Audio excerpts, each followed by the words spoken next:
I'm Lena, I'm 28 years old, I'm a woman, and my family expected me to step aside from a luxury vacation I paid for so my sister's new boyfriend could take my place. They treated me like a walking bank account, an inconvenient footnote in their family story. They assumed, as they always had, that I would swallow my feelings, put on a brave face, and be the bigger person.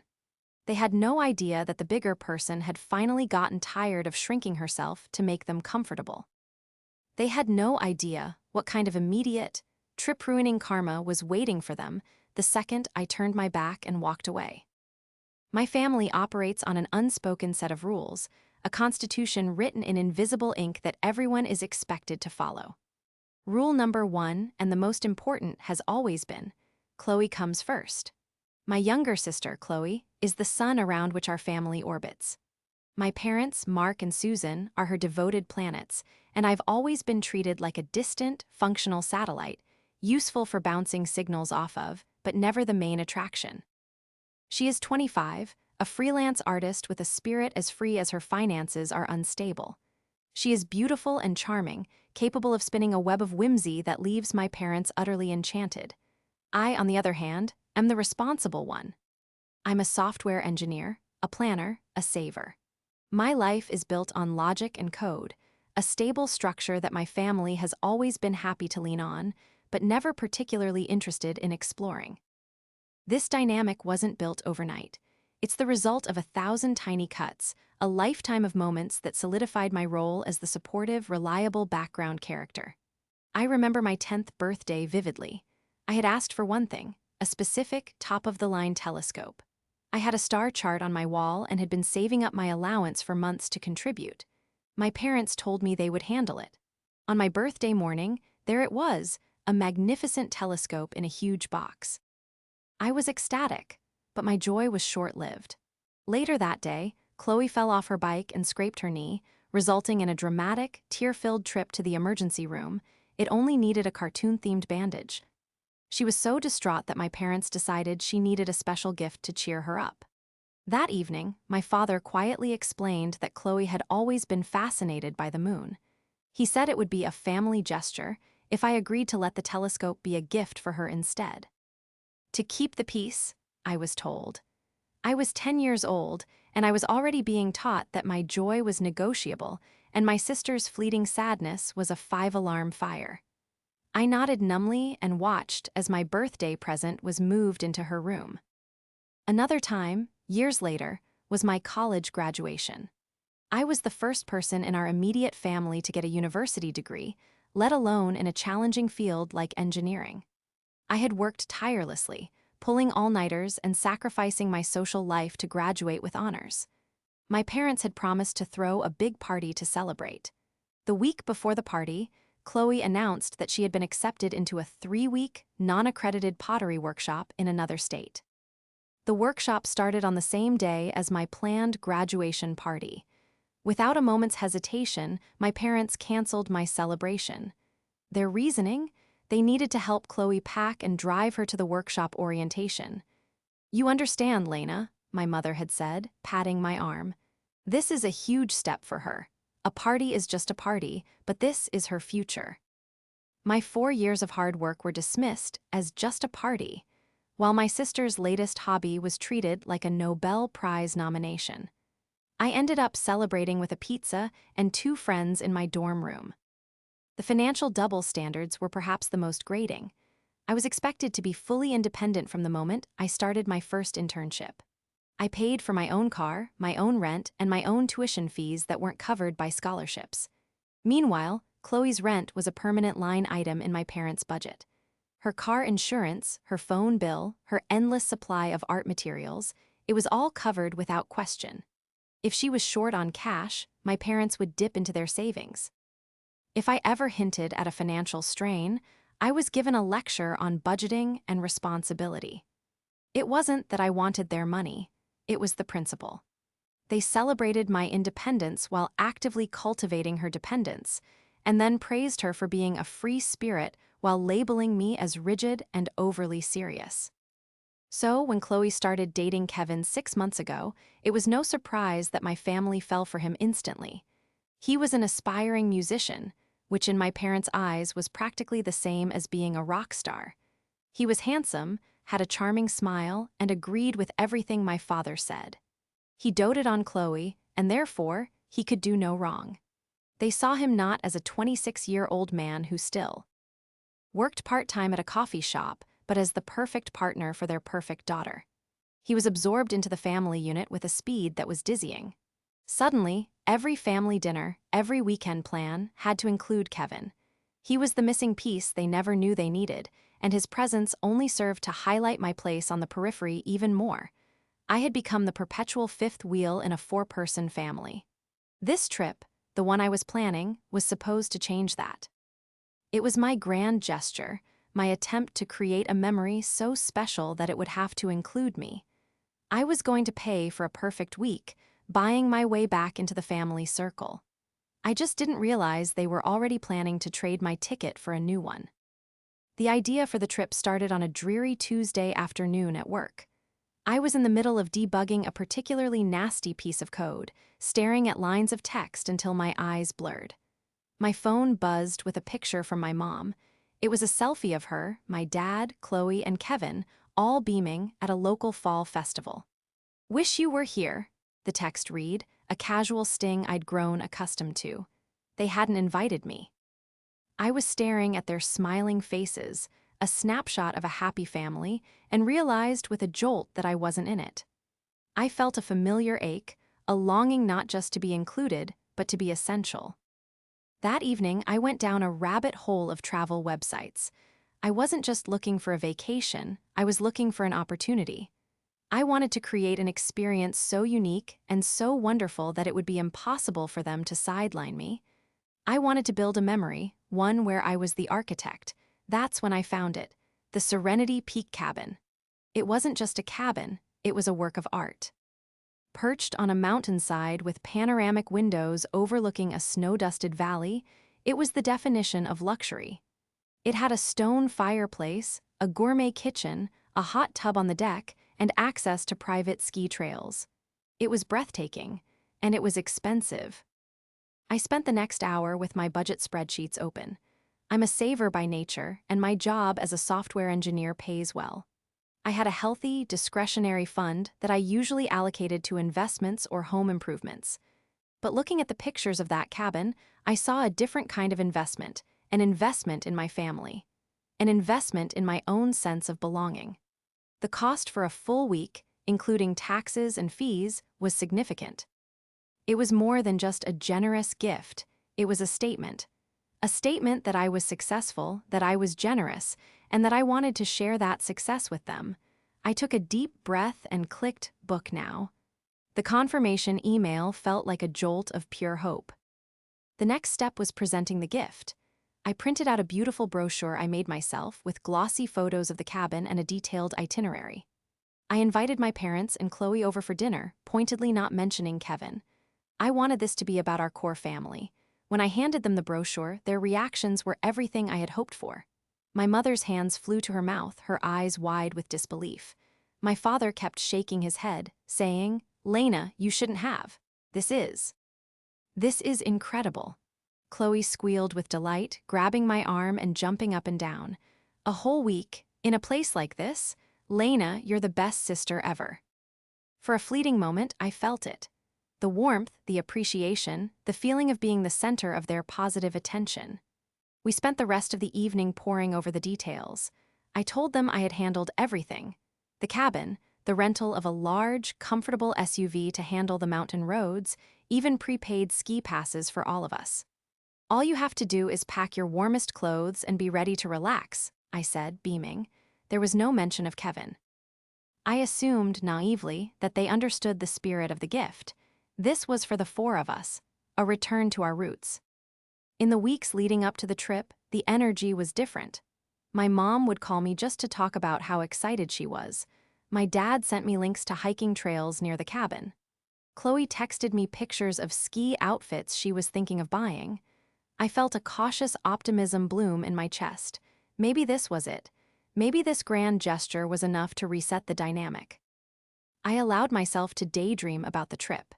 Sitting by the fire playing board games, cooking a big meal together in the gourmet kitchen, laughing as my dad tried to ski for the first time in 20 years.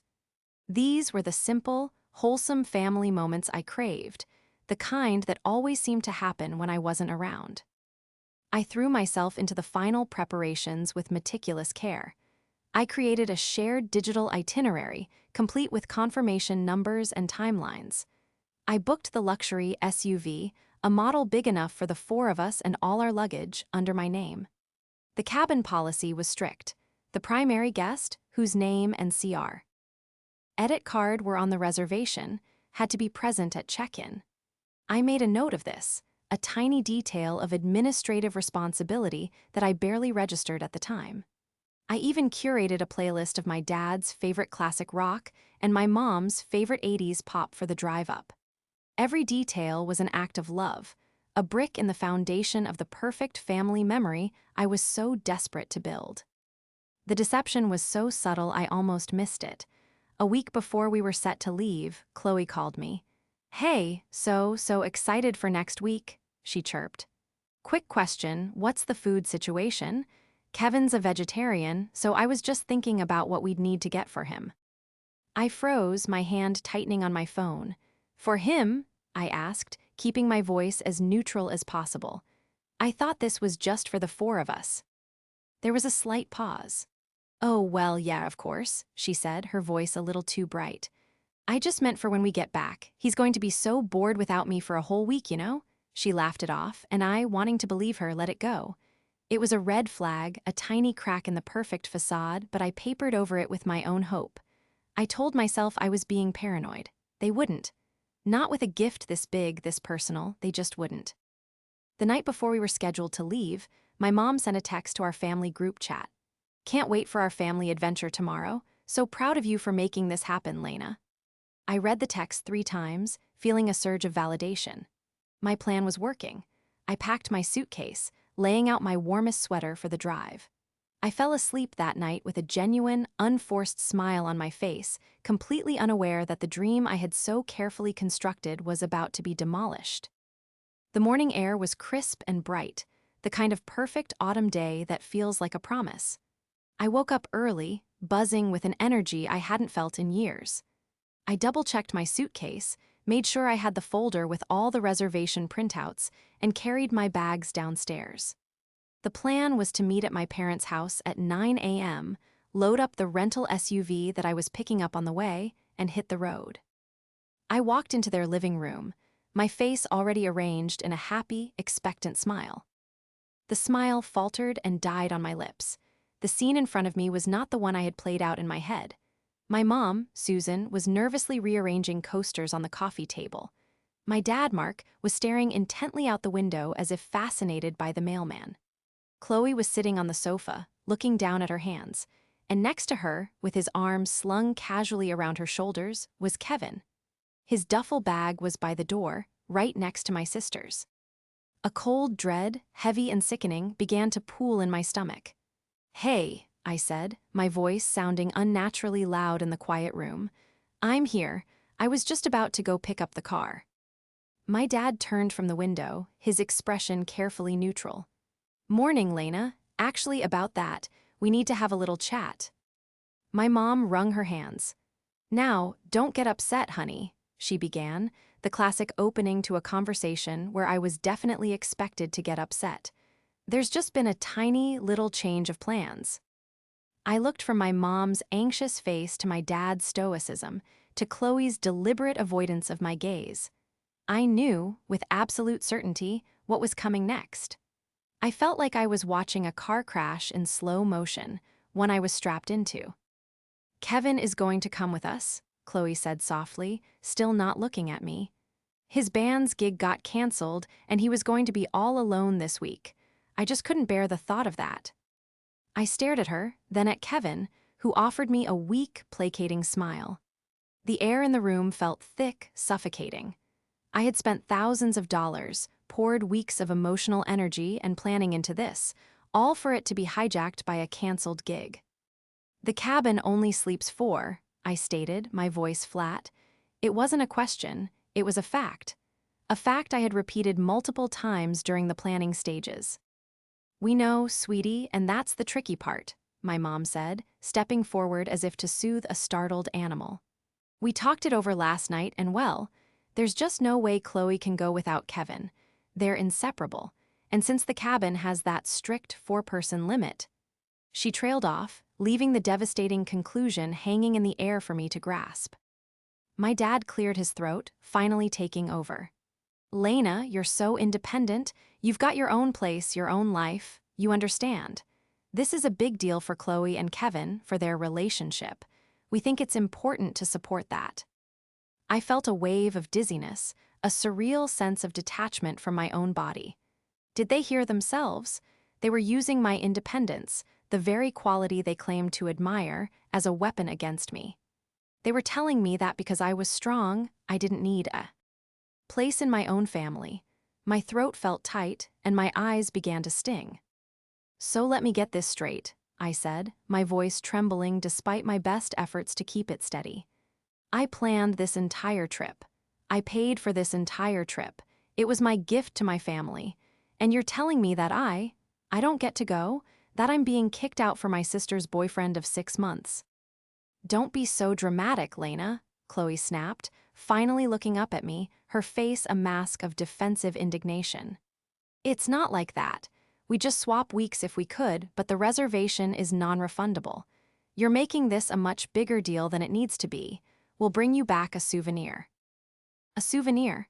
They were going to bring me back a cheap keychain or a snow globe from a vacation that I had funded, a vacation they had stolen from me.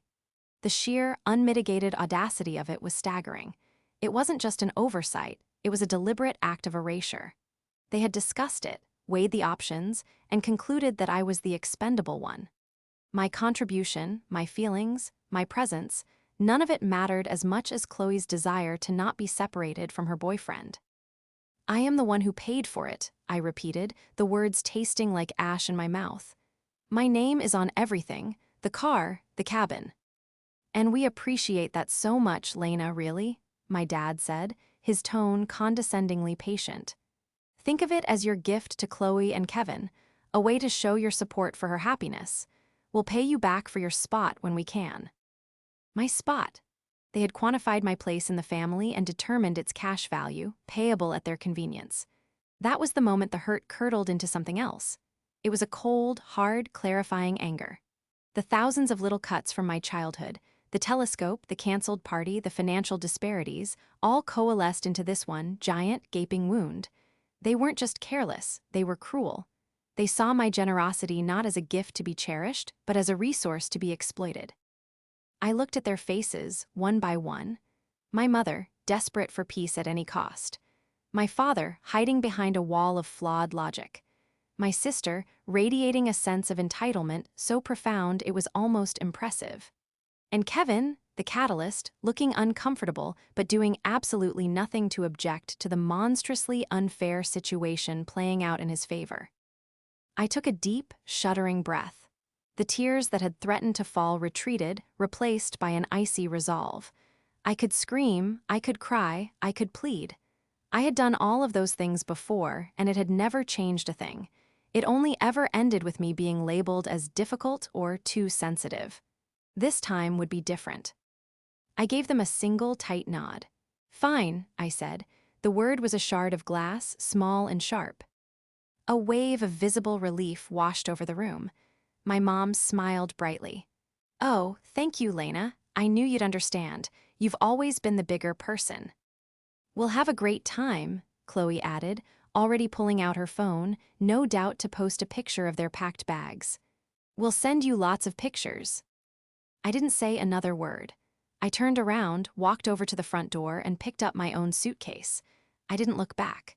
I opened the door, stepped out into the bright morning sun, and closed it quietly behind me, leaving them to their plans. As I walked to my car, I could feel their collective relief radiating through the closed door. They thought they had won.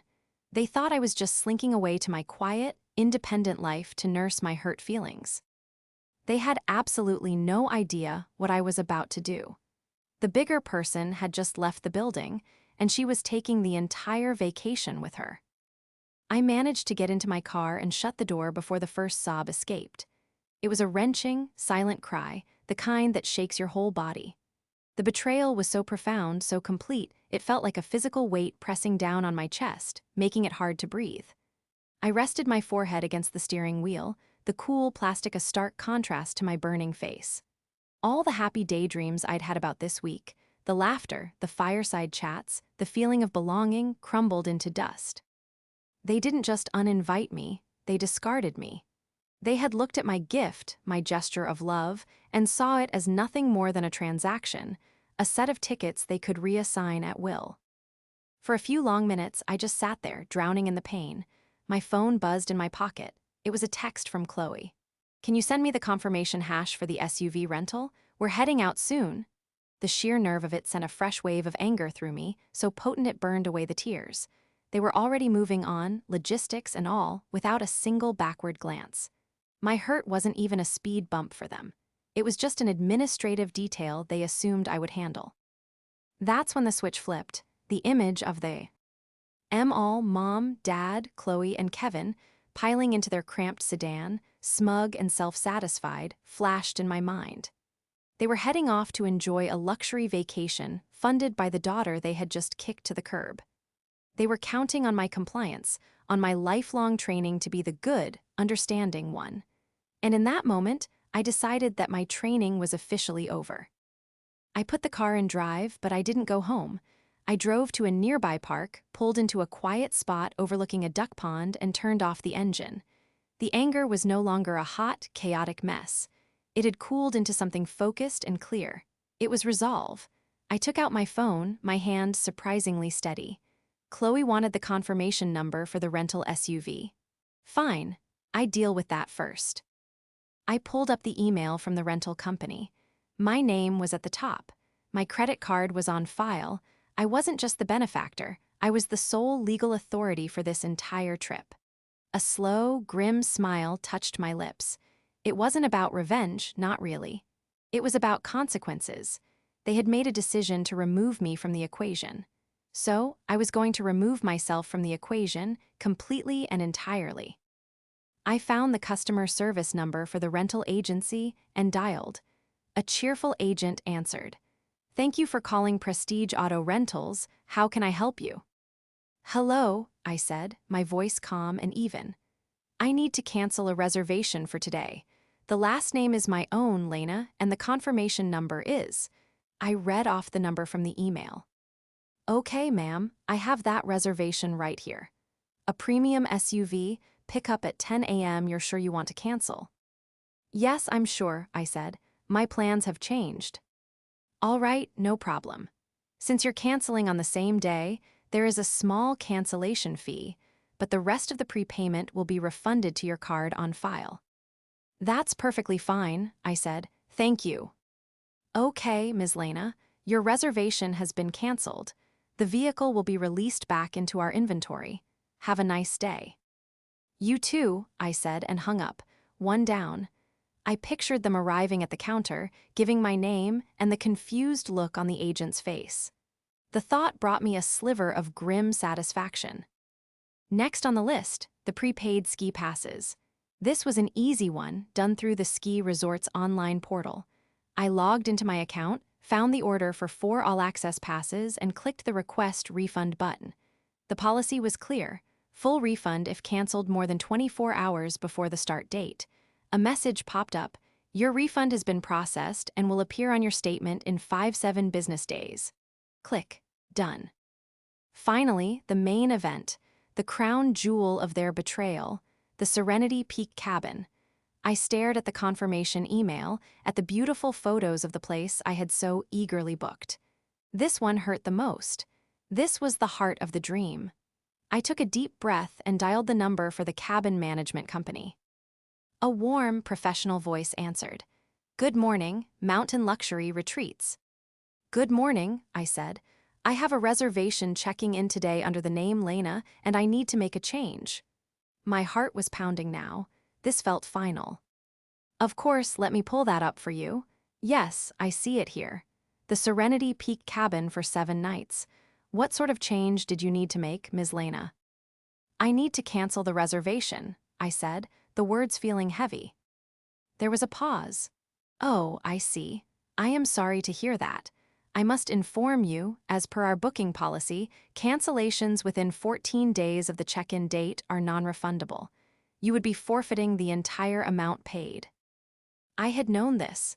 I had read the fine print, and it was a lot of money. But as I sat there, the cost felt insignificant compared to the cost of letting them walk all over me one more time. The money was already spent in my mind, an investment in a dream that had turned into a nightmare. Now, it was going to be an investment in a lesson in self-respect. I understand that, I told the agent. I still need to cancel. Okay, ma'am.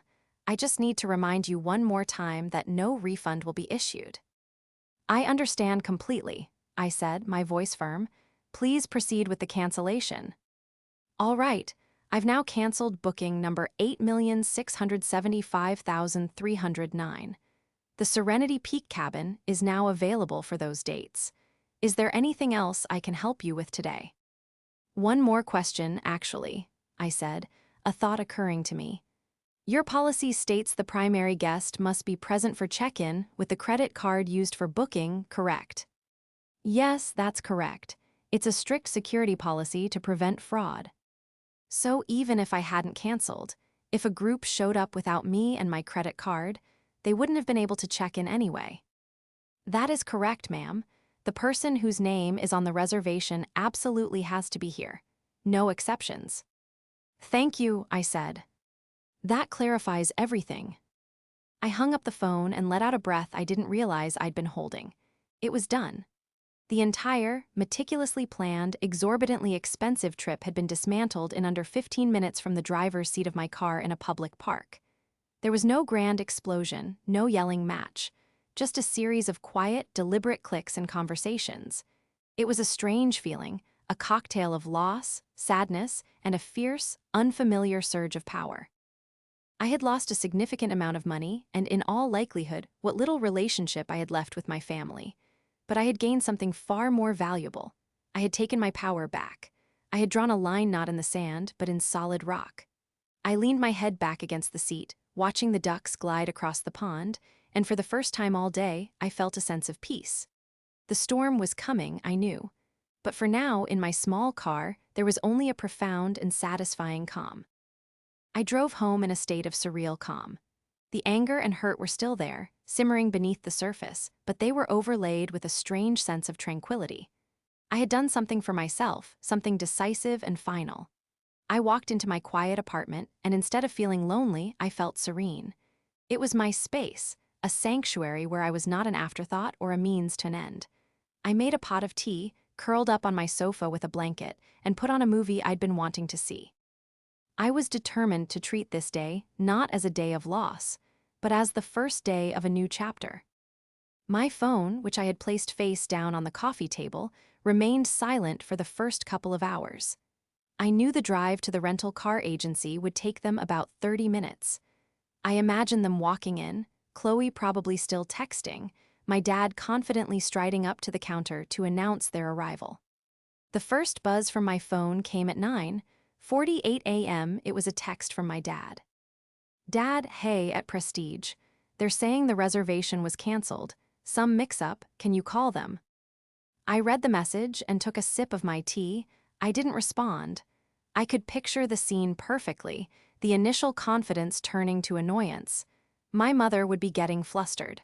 Chloe would be complaining about the delay. 10 minutes later, another buzz, this time from my mom. Mom, Lena, call your father. The man at the counter is being very unhelpful. He says you canceled the car. Please fix this. Please fix this. The three little words that had defined my role in the family for as long as I could remember. Something is wrong, Lena, please fix this. I stared at the message, a hollow feeling in my chest. They weren't asking what happened. They weren't concerned that I might be upset. They just saw a problem and expected me to be the solution. I ignored the text. Another 15 minutes passed. A flurry of messages came in. Chloe, Lena, what did you do? We can't get the SUV. Now we have to take our car and it's going to be super cramped with all our stuff and Kevin's guitar. This is so annoying. Call me. Dad, Lena, I am not playing games. Your sister is upset. Answer your phone. Mom, honey, please, we're going to be late. Just tell us what happened. I turned the phone to silent mode. The constant buzzing was starting to fray my newfound peace. They had made their decision. They were now driving to the mountains, a 4-hour journey in their smaller car. Annoyed and uncomfortable, but still utterly oblivious to the true extent of the situation. They thought the canceled car was the main problem, a frustrating hiccup caused by my dramatic behavior. They had no idea it was just the appetizer. I spent the next few hours trying to distract myself. I cleaned my apartment. I replied to work emails. I watered my plants. But a part of my brain was a running clock, tracking their journey. By 2:30 p.m., I estimated they would be arriving at the resort, tired and cranky from the cramped drive, but excited to finally see the magnificent cabin. I braced myself. At 2:41 p.m., my phone lit up with an incoming call from my dad. I let it go to voicemail. A second later, a call from my mom. I ignored it. Then Chloe. Ignored. Then a string of texts began, each more frantic than the last. Dad, what is going on? The cabin management is saying our reservation is canceled. They're saying you forfeited all the money. This is a joke, right? Mom, Lena, this isn't funny. We're standing here in the lobby and they won't give us a key. They said you called this morning. Why would you do that? You've ruined everything. Chloe, I cannot believe you. We drove all the way out here. There are no other cabins available. The whole resort is booked. What are we supposed to do? You are the most selfish person I have ever met. Then came a text from a number I didn't recognize. Unknown, this is Kevin. Chloe is crying. Her parents are freaking out. You need to call them and fix this right now. This is completely insane. The sheer entitlement was breathtaking. He, the very reason I was not on this trip, was now ordering me to fix the consequences of the situation he had benefited from. The voicemails started piling up. I listened to the first one from my father out of a morbid curiosity. His voice was shaking with rage. Lena, I don't know what kind of stunt you think you're pulling, but you have gone too far. You have embarrassed this family. You have stranded us in the middle of nowhere. All that money. Just gone because you couldn't handle not getting your way for once. You will call me back immediately. Immediately. I deleted the voicemail without listening to the end. The narrative was already written in their minds. I was the villain. I was the selfish, dramatic child who threw a tantrum and ruined everyone's fun.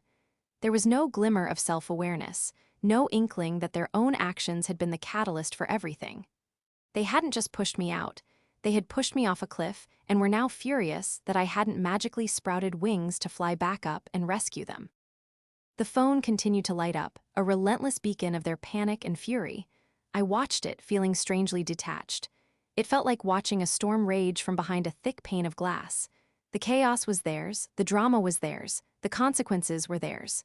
For the first time, their problems were not my own. I didn't feel happy, not exactly, but I didn't feel guilty either. I felt free. I picked up my phone not to call them back, but to block their numbers. Dad, Mom, Chloe, Kevin. One by one, I severed the connection. The barrage of notifications stopped.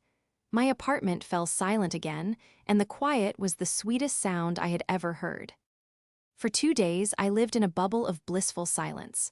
Blocking their numbers was like closing a door on a hurricane.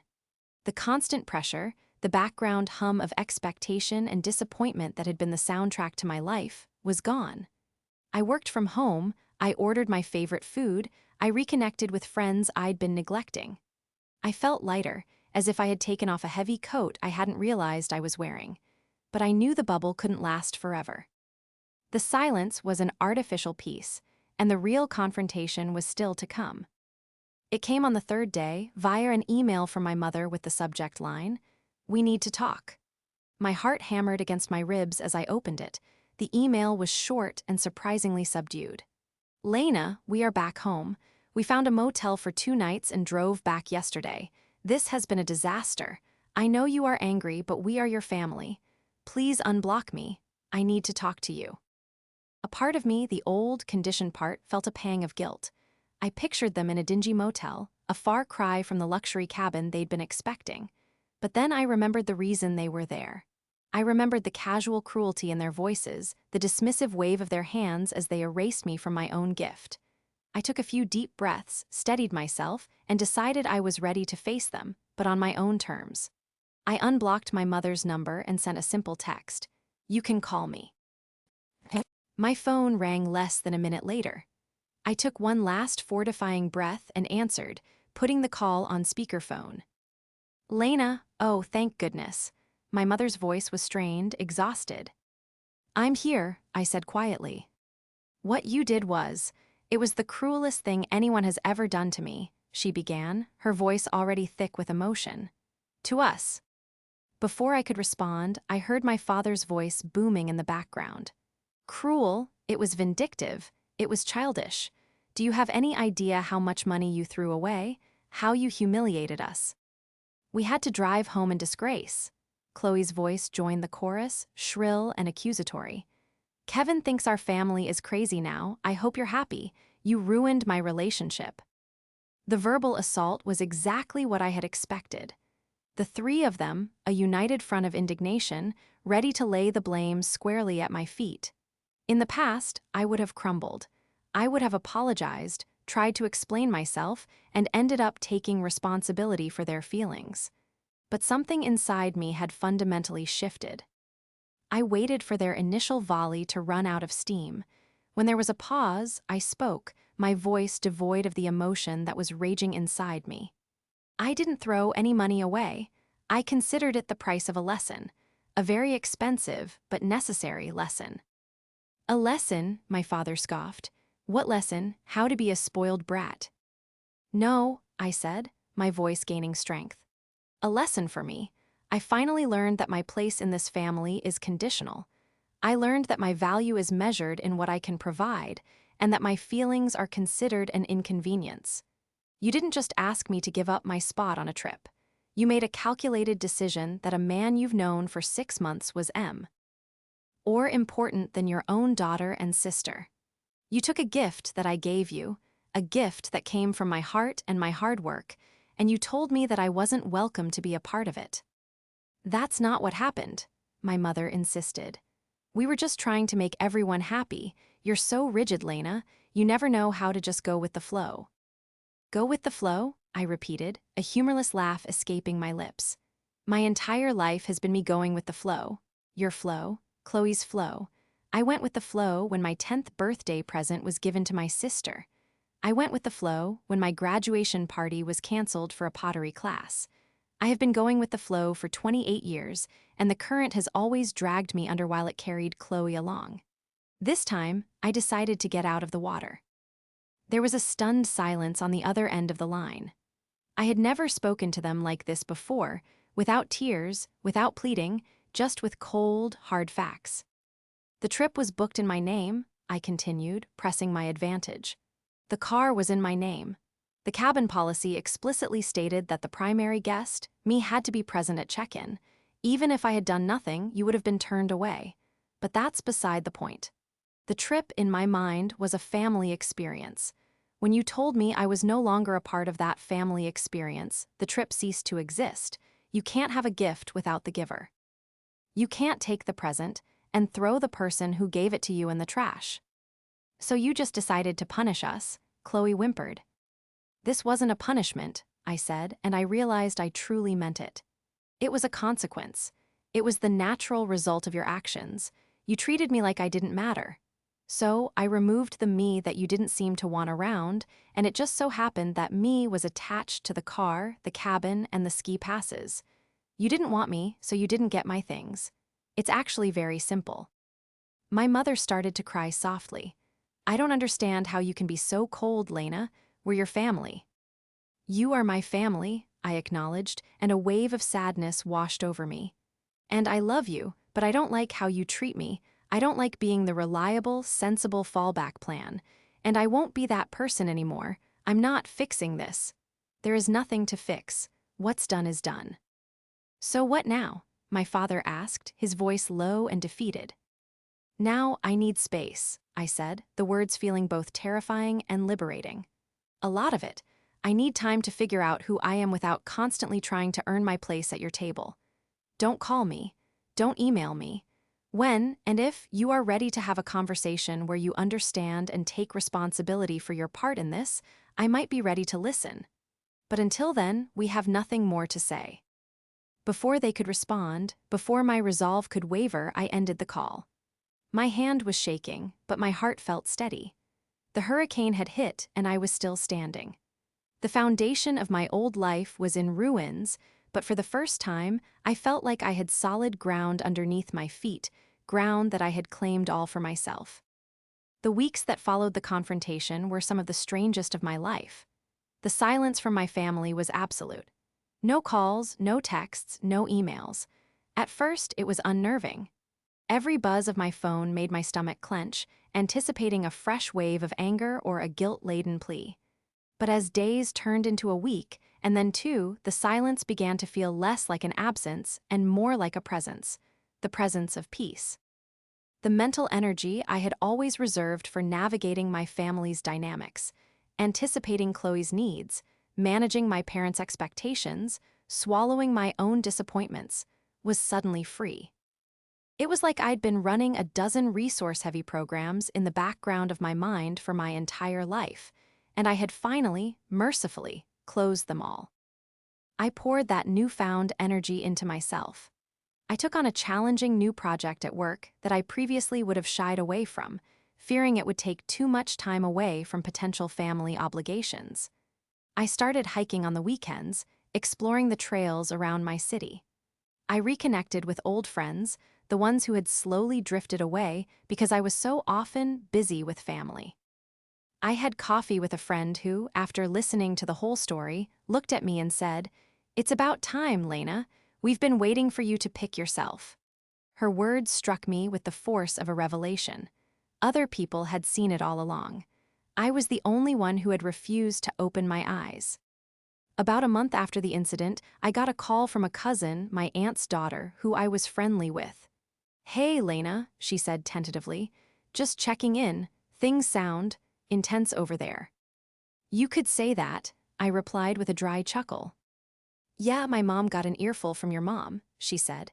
"They're telling everyone you had a massive, unprovoked meltdown and sabotaged the family vacation, out of jealousy of Chloe and Kevin." I felt a flash of the old anger, the injustice of their twisted narrative.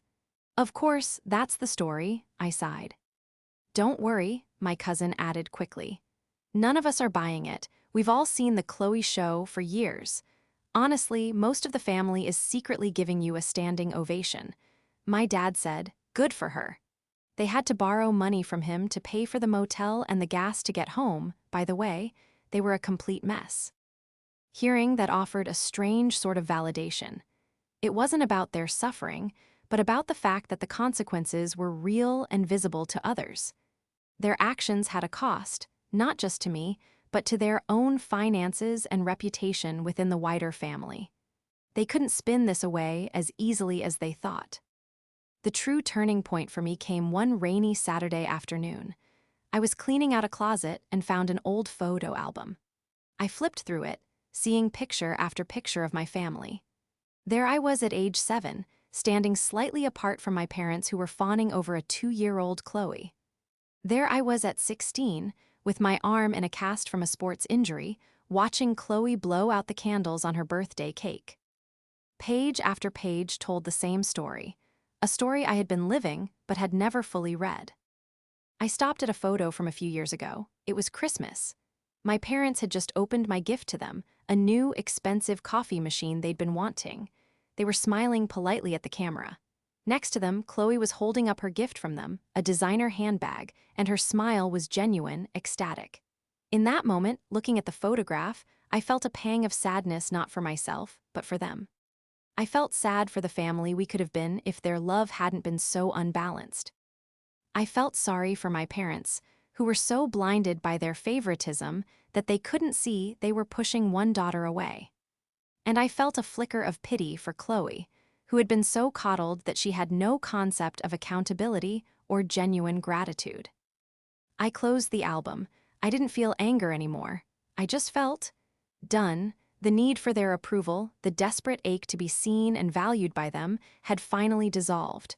It wasn't my job to fix them or to make them understand. My job was to save myself, and I had. I don't know what the future holds for my relationship with my family. Maybe one day they will genuinely reflect on what happened and reach out with a real apology. Maybe they won't. But for the first time, either outcome feels acceptable. My happiness is no longer contingent on their validation. I am planning my own trip for next spring, a solo adventure to a place I've always wanted to see. I will book it in my name, pay for it with my own money, and I will be the only guest. My spot is guaranteed. The karma that hit my family the moment I walked away wasn't supernatural. It wasn't a lightning bolt from a vengeful universe. The karma was simply me. It was me, finally recognizing my own worth and calmly, quietly, refusing to be devalued any longer. They didn't just lose a vacation, they lost their safety net, their fixer, their emotional doormat. And I, in turn, found my freedom. So I have to ask the Reddit community, was I wrong for canceling the trip and letting them face the consequences, or was it the only way to finally make them understand? I feel at peace with my decision, but a small part of me still wonders, what would you have done? After listening to today's story, perhaps it has raised some new questions in your mind. Every day on Reddit, new experiences and moments create fresh stories. We are all human. If you enjoyed this story, feel free to share it. Thank you for your time, and don't forget to keep an eye out for more stories coming soon.